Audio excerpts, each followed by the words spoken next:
तो हेलो दोस्तों, स्वागत है आपके अपने YouTube channel success tuition BK sir में।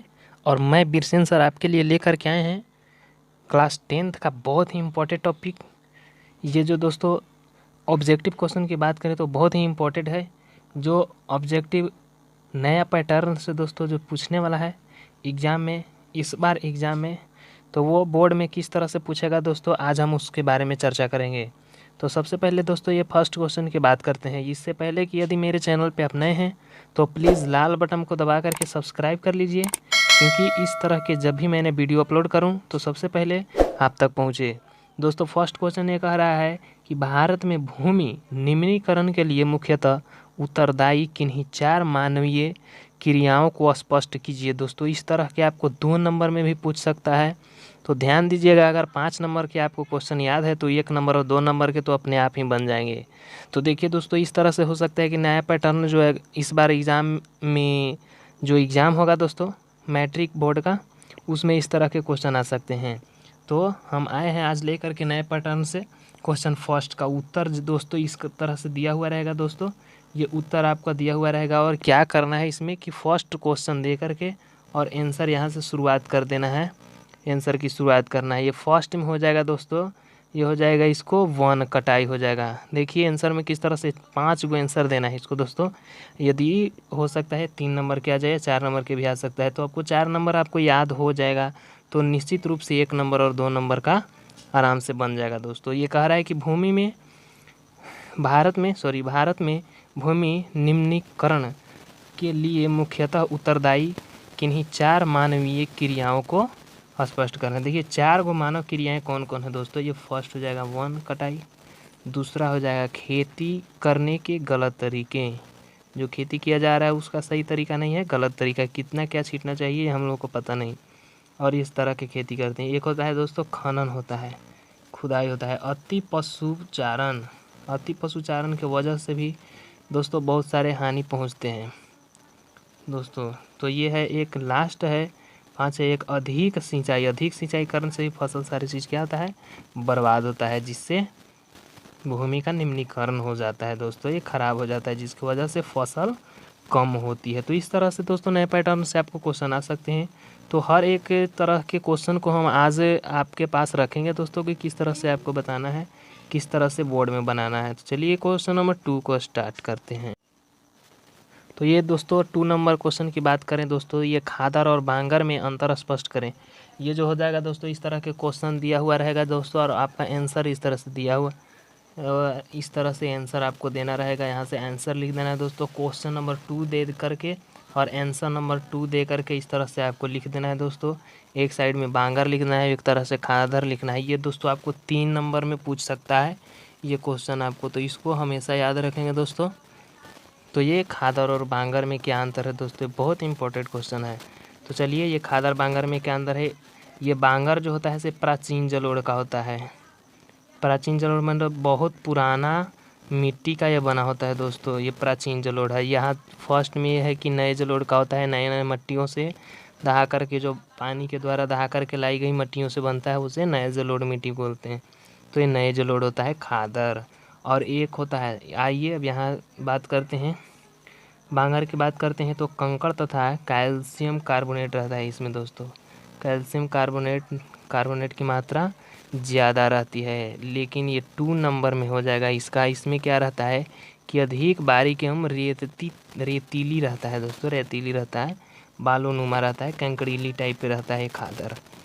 आगे ये है बार बार नवीकरणीय नहीं होता है। ये जो दोस्तों बांगर जो है, इसमें ये बांगर है, ये बांगर बार बार नवीकरणीय नहीं होता है। बार बार नवीकरणीय मतलब होता है दोस्तों नया, कि बार बार ये नया नहीं होता है, ये बहुत पुराना रहता है, प्राचीन रहता है दोस्तों। ये बल्कि ये जो है जो बार बार पुराना हो सकता है, नवीकरणीय अर्थात नया हो सकता है।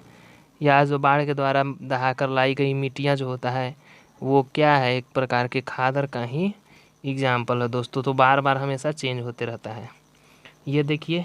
और बांगर में एक और अंतर है दोस्तों, नदी से दूर ऊंचे स्तर पर पाई जाती है दोस्तों। नदी से हमेशा दूर स्तरों पर, ऊंचे स्तर पर पाई जाती है, जबकि यह नदी के पास डेल्टाई बाढ़ निर्मित मैदानों में पाई जाती है। देख रहे हैं ये, नदी के पास डेल्टा तथा बाढ़ निर्मित मैदानों में पाई जाती है ये खादार। तो इस तरह के आपका आंसर दिया हुआ दोस्तों, आप सिंपली इस तरह से आपको बना लेना है यदि बोर्ड एग्जाम में पूछे तो। आइए नए पैटर्न से हम लेकर के चलते हैं 3 नंबर क्वेश्चन।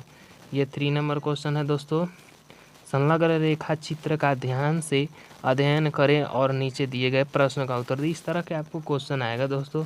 ये देखिए फर्स्ट क्वेश्चन का फर्स्ट हो जाएगा आंसर। सेकेंड क्वेश्चन जो आपको दिखाई दे रहा है, ये देखिए आपको सेकेंड क्वेश्चन मोबाइल स्क्रीन पर दिखाई दे रहा है। ये सेकेंड क्वेश्चन का सेकेंड आंसर ये हो जाएगा दोस्तों। थर्ड का थर्ड, इस तरह से आपको आंसर देना होगा बोर्ड एग्जाम में। तो चलिए ये थर्ड नंबर क्वेश्चन इस तरह के दोस्तों। फर्स्ट नंबर क्वेश्चन ये कह रहा है,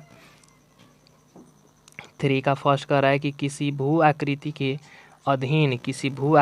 के अधीन भूमि का सबसे अधिक भाग आता है। तो ये अधिक भाग दोस्तों मैदान को आता है। इसका आंसर सिंपली ए हो जाएगा, मैदान हो जाएगा।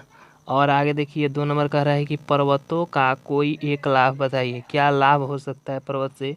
तो ये देखिए पर्वत भारत की कुछ निरंतर बहने वाली नदियों के प्रवाह के सुनिश्चित करती है, अर्थात इससे पर्वत से क्या है नदियाँ निकलती हैं और नदियाँ से हम लोग के नहरें निकलती हैं, जिसके कारण से फसल की पटाई होती है, बुआई होती है, सारा चीज़ पटवन होता है दोस्तों, जिसके कारण फसल अच्छी तरह से हो पाती है। और ये देखिए थर्ड नंबर क्वेश्चन ये कह रहा है, तीसरा के थर्ड नंबर, भारत के भूभाग में खनिज सबसे अधिक पाए जाते हैं दोस्तों। कहाँ पाए जाते हैं, तो पठारी भाग में सबसे अधिक पाए जाते हैं, जो कि ऑप्शन नंबर हो जाएगा। ऑप्शन नहीं है, ये 3 का 3 हो जाएगा दोस्तों। पठारी भाग में जो होता है दोस्तों, पठारी भाग में सबसे अधिक पाया जाता है। तो आइए दोस्तों बिना देर किए हुए 4 नंबर क्वेश्चन की बात करते हैं। ये दोस्तों आगे क्वेश्चन कह रहा है कि काली मृदा की विशेषता को बताना है दोस्तों। काली मृदा की क्या विशेषता है उसको बताना है।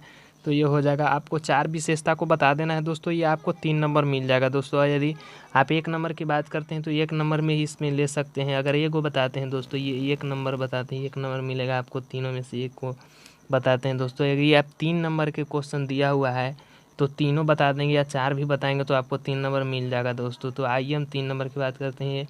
काली मृदा की ये विशेषता होता है दोस्तों कि कपास उगाने के लिए आदर्श मृदा है, मतलब कि सबसे ज़्यादा इसी मिट्टी में कपास की उत्पादन होती है। ये सेकंड नंबर कह रहा है कि रेगुर, क्या कह रहा है दोस्तों, रेगुर मृदा भी कहा जाता है इसे। काली मिट्टी को कौन सा मृदा कहा जाता है, रेगुर मृदा भी कहा जाता है। ये देखिए थर्ड नंबर आपको क्वेश्चन, थर्ड नंबर का आंसर हो जाएगा। थर्ड क्या हो जाएगा, चिकनी मिट्टी से बनती है। ये जो होता है काली मिट्टी वो चिकनी मिट्टी से बनती है दोस्तों। ये इनकी विशेषता है दोस्तों। ये 4 नंबर है कि फास्फोरिक तत्व प्रायः कम मिलते हैं इसमें। जो फास्फोरिक होते हैं दोस्तों तत्व, वो फास्फोरिक तत्व इसमें बहुत ही कम मिलते हैं ये। तो चलिए आइए बिना देर किए 5 नंबर क्वेश्चन की बात करते हैं। इस तरह के क्वेश्चन जो कोई नया पैटर्न जो इस बार एग्जाम होने वाला है उसमें पूछ सकता है। तो अब इस तरह के क्वेश्चन को हमेशा ध्यान रखेंगे कि किस तरह से पूछेगा, कैसे आएगा। किसी को कोई टेंशन लेने का बात नहीं है दोस्तों। तो इस तरह के क्वेश्चन आएगा तो कैसे जवाब देना है। देखिए आगे क्वेश्चन 5 नंबर कहता है दोस्तों कि उन प्रमुख कारकों का वर्णन करो जो मृदा निर्माण के लिए उत्तरदायी है। मृदा निर्माण मतलब होता है दोस्तों मिट्टी के निर्माण के लिए। तो ये आपको इस तरह से देना है, आपको क्वेश्चन उसमें वहाँ पे नहीं लिखना रहता है, सिंपली उत्तर दे देना है दोस्तों। 5 क्वेश्चन नंबर दे करके आंसर लिख देना है। आंसर फर्स्ट में क्या लिखना है दोस्तों कि मृदा निर्माण में धरातल, पैतृक, शैल, जलवायु, वनस्पति तथा समय और अन्य जीव प्रमुख कारण है दोस्तों। ये सब लिख देना है आपको। 4 को लिखना है दोस्तों। अगर 3 नंबर के है तो 3 को लिखेंगे। 4 नंबर के है 4 को लिख देंगे दोस्तों। इस तरह के आपको लिखना रहता है। सेकंड में है कि तापमान में परिवर्तन जल, पवन तथा हिमनदी का कार्य करता है दोस्तों। ये प्रमुख कारण है इसका। एक और प्रमुख कारण हो सकता है दोस्तों, ये 3 नंबर हो जाएगा, रासायनिक और जैविक परिवर्तन इसका ही प्रमुख कारण है। और हो जाएगा मृदा में जैविक तथा अजैविक पदार्थों होते हैं। तो ये इनका जो है से प्रमुख कारण है दोस्तों। तो इस तरह के क्वेश्चन आएगा दोस्तों, इस तरह से बना लेना, आपको टेंशन नहीं लेना है। तो आइए ये 6 नंबर क्वेश्चन की बात करते हैं दोस्तों। संसाधन नियोजन में प्रयुक्त उपायों को वर्णन करना है दोस्तों कि किस तरह से वर्णन। ये हो सकता है 1 नंबर की बात है, अगर 1 नंबर है तो 1 नंबर है तो ये दोस्तों रहेगा, लेकिन ये 5 नंबर इससे मिल सकता है, 3 नंबर में भी क्वेश्चन आ सकता है इस तरह के। तो ये फर्स्ट कह रहा है 6 नंबर का क्या है, संसाधन नियोजन में प्रयुक्त उपायों का वर्णन करें, उसमें क्या क्या उपाय किया जा सकता है। तो फर्स्ट उपाय ये किया जा सकता है कि देश में संसाधनों की पहचान करना, ये फर्स्ट उपाय हो जाएगा दोस्तों। सेकंड उपाय हो जाएगा सर्वेक्षण मानचित्र बनाना दोस्तों, सर्वेक्षण मानचित्र बनाना ये हो जाएगा सेकंड उपाय हो जाएगा दोस्तों। और थर्ड हो जाएगा दोस्तों संसाधनों का गुणात्मक और मात्रात्मक अनुमान और मापन करना हो जाएगा दोस्तों। ये भी हो जाएगा दोस्तों, ये वर्णन करना हो जाएगा, उपाय हो जाएगा। ये देखिए एक और है, एक नियोजित ढांचा तैयार करना, एक नियोजित ढांचा तैयार करना हो जाएगा आपका एक उपाय हो जाएगा दोस्तों। और एक लास्ट में ये भी लिख देंगे संसाधन विकास का राष्ट्रीय विकास योजना से मिलान करना दोस्तों, ये चीज़ हम लिख देंगे दोस्तों। तो आपको 2 से 3 नंबर के अगर क्वेश्चन रहेंगे तो आपको 3 नंबर मिल जाएंगे दोस्तों। 1 नंबर क्वेश्चन के साथ साथ आपको अगर 3 नंबर भी मिल जा रहा है क्वेश्चन, तो ये 3 नंबर को भी आराम से आप बना सकते हैं दोस्तों। तो आइए आगे क्वेश्चन की बात करते हैं। ये 7 नंबर क्वेश्चन कह रहा है दोस्तों कि स्वामित्व के आधार पर संसाधनों का वर्गीकरण 4 श्रेणियों में करें, प्रत्येक का मुख्य लक्षण बताना है दोस्तों। ये 1 नंबर की बात तो है, 3 नंबर में भी आ सकता है क्वेश्चन, बार बार मैं इस बात को बता रहा हूँ, आपको ध्यान देना है। ये नहीं दोस्तों कि आप 1 नंबर के बोल दिए तो 1 नंबर कहीं, ये 3 नंबर मिल रहा है तो इसमें लेने में आपको क्या दिक्कत हो रहा है दोस्तों। जितना नंबर उठा सकते हैं उतना उठा लीजिए मैट्रिक एग्ज़ाम में, क्योंकि वही आपको सही होने वाला है, यही आपको जीवन का बहुत अच्छा मार्ग लेकर के जाएगा दोस्तों। ये तो फर्स्ट में ये हम 7 नंबर क्वेश्चन का हो जाएगा दोस्तों, आंसर हो जाएगा निजी संसाधन, ये हो जाएगा निजी संसाधन हो जाएगा इसका मुख्य विशेषता हो जाएगा। और हो जाएगा दोस्तों सामुदायिक संसाधन हो जाएगा, सामुदायिक संसाधन हो जाएगा, और राष्ट्रीय संसाधन हो जाएगा, और अंतर्राष्ट्रीय संसाधन हो जाएगा दोस्तों। ये हो जाएगा इसका लक्षण हो जाएगा, मुख्य लक्षण हो जाएगा दोस्तों। तो इस तरह के आपको बोर्ड एग्जाम में अगर आए क्वेश्चन तो इस तरह से आपको आंसर दे देना है दोस्तों। आइए ये 8 नंबर क्वेश्चन ये कह रहा है, ये 8 नंबर कहता है कि मृदा संरक्षण के लिए क्या कदम उठाए जा सकते हैं, 4 विधियां को बताना है। मृदा संरक्षण अर्थात मृदा को बचाव के लिए, संरक्षण मतलब होता है दोस्तों ये बचाव होता है दोस्तों। तो ये इसे बचाव के लिए हम क्या संरक्षण किया जा सकता है, क्या कदम उठाया जा सकता है, ये क्या उठाया जा सकता है बचाव के लिए। तो ये फर्स्ट का हो जाएगा दोस्तों आप, हाँ तो ये दोस्तों हो जाएगा आपको 4 विधियां को बचाव के लिए, मृदा को बचाव के लिए यूज़ किया जा सकता है दोस्तों। ये हो जाएगा आपको फर्स्ट में अगर देखा जाए तो समुच्च रेखाओं से अनुरूप जुताई होना चाहिए, जो जुताई होना चाहिए दोस्तों वो सीमित होना चाहिए। ये होता है पहाड़ों पर सीढ़ी बना कर के आप अगर खेती करते हैं दोस्तों पहाड़ी इलाकों पे, तो वहाँ पे मृदा का बचाव किया जा सकता है, वहाँ पे मृदा को अच्छी तरह से रोका जा सकता है।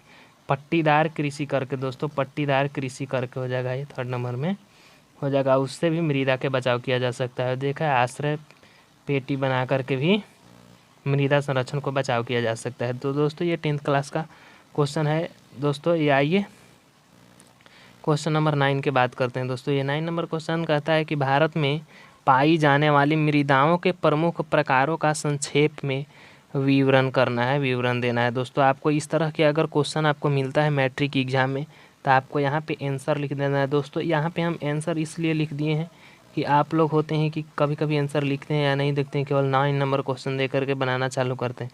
तो दोस्तों यहाँ पे आंसर दे देना है, इसके बाद क्या करना है क्वेश्चन नंबर दे करके आंसर लिख देना है दोस्तों, इसके बाद आपको आंसर इसमें लिख देना है। तो ये विवरण हो जाएगा दोस्तों इसका कि जलोढ़ मृदा हो जाएगा, काली मृदा हो जाएगा दोस्तों, लाल मृदा या पीली मृदा हो जाएगा, लेटराइट मृदा हो जाएगा, पर्वतीय वनीय मृदा हो जाएगा दोस्तों, मरुस्थलीय मृदा हो जाएगा। इस तरह से आपको रहेगा दोस्तों, सिंपली टिक आउट कर देना है इस पर या लिख देना है अगर 2-3 नंबर के रहता है तो। आइए आगे क्वेश्चन की बात करते हैं दोस्तों। तो ये दोस्तों 10 नंबर क्वेश्चन मेरा कह रहा है दोस्तों कि संसाधन नियोजन क्या है, संसाधनों का नियोजन क्यों आवश्यक है? ये तो आपको 3 नंबर में क्वेश्चन पूछ ही सकता है। ये इस तरह के क्वेश्चन 3 नंबर में पूछता है दोस्तों। तो ये सिंपली आपका ये ऑप्शन हो जाएगा, ये उत्तर इसने यहाँ पे दे देना है दोस्तों। ये नियोजन की आवश्यकता 2 होते हैं, यहाँ पे लिख लीजिए दोस्तों कि संसाधन की नियोजता क्या है। तो नियोजता यहाँ जो है नियोजन 2 हो सकते हैं प्रमुख, ये फर्स्ट हो जाएगा दोस्तों। और एक जो सेकंड है दोस्तों वो तो सेकंड में है ही, ये सेकंड नंबर हो जाएगा दोस्तों। तो ये फर्स्ट में हो जाएगा दोस्तों कि देश में मौजूदा संसाधनों का पता लगाना, भंडार की मात्रा को ज्ञात करना तथा उनका कुशल उपयोग करके मानव क्या है दोस्तों, उपयोग को मानवीय आवश्यकताओं को पूरा करने का संसाधन नियोजन है दोस्तों।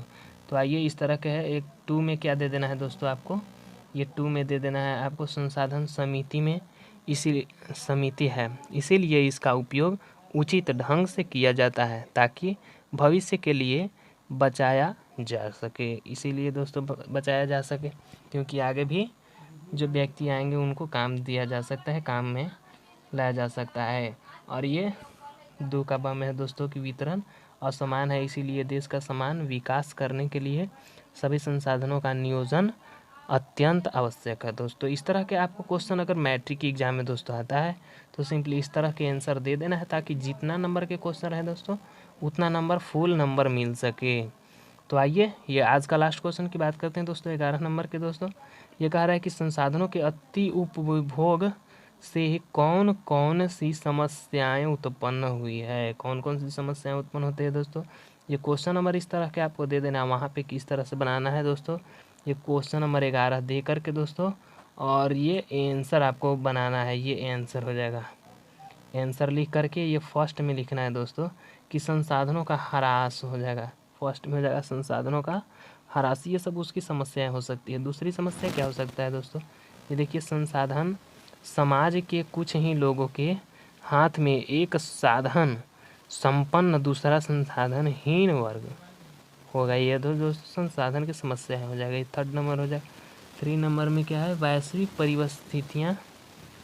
परिस्थिति संकट जैसे भूमंडलीय तापन, ओजोन परत का क्षय, पर्यावरण प्रदूषण का होना दोस्तों, ये हो जाएगा इसकी महत्वपूर्ण समस्या हो जाएगा दोस्तों। तो ये था हमको आज का 11 को क्वेश्चन दोस्तों इस वीडियो में। तो दोस्तों आशा करते हैं कि ये वीडियो मेरा आज का बहुत ही आपको अच्छा लगा होगा। तो प्लीज़ जितना हो सके दोस्तों लाइक करें, शेयर करें, जितना